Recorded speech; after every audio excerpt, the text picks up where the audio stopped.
Hello and welcome to The Update. I'm Heidi Tiltons. Authorities are warning people to be aware of aftershocks in the wake of the powerful earthquake northeast of Melbourne.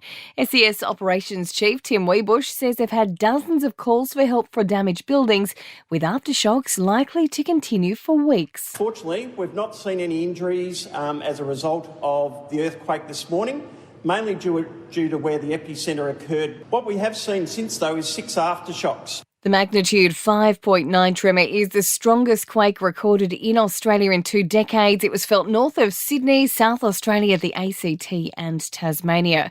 Police have used rubber bullets and gas canisters to disperse a group of anti-lockdown protesters who converged on Melbourne's Shrine of Remembrance.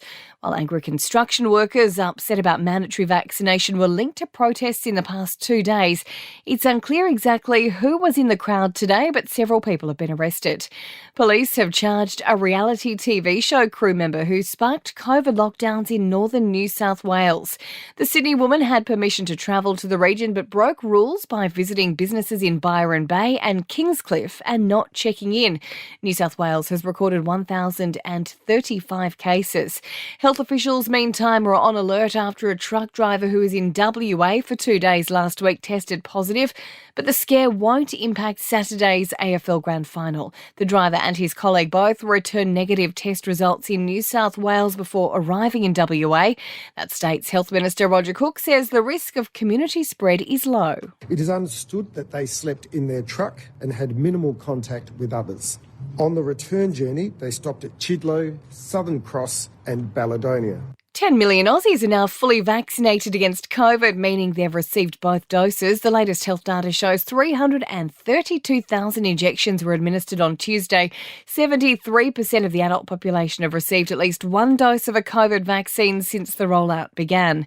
The Prime Minister has held his first one-on-one meeting with US President Joe Biden in Washington. Top of the agenda were security issues in the Indo-Pacific. An autopsy has ruled the death of a travel blogger, Gabby Petito, as homicide. The search is now intensifying for the 22-year-old's fiancé, who's been named as a person of interest. And more than half of Aussie Gen Zs say they'd rather go without food than not have the internet. A tech survey's found 58% would rather spend 3 days without food than just 4 hours without internet access.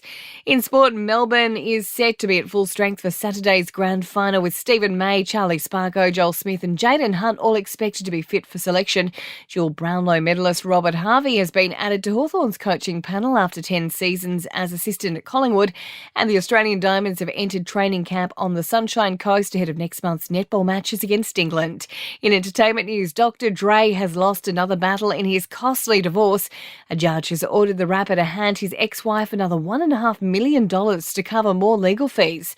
Rihanna is hoping to cash in on LA's property boom. The singer has put her Hollywood Hills mansion up for sale again for close to $8 million. And Shawn Mendes isn't so convinced his pal Taylor Swift's boyfriend is such a nice guy.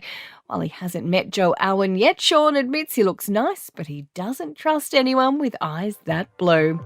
And that's the latest from the Nova Podcast News team, but we'll see you tomorrow morning for another episode of The Update.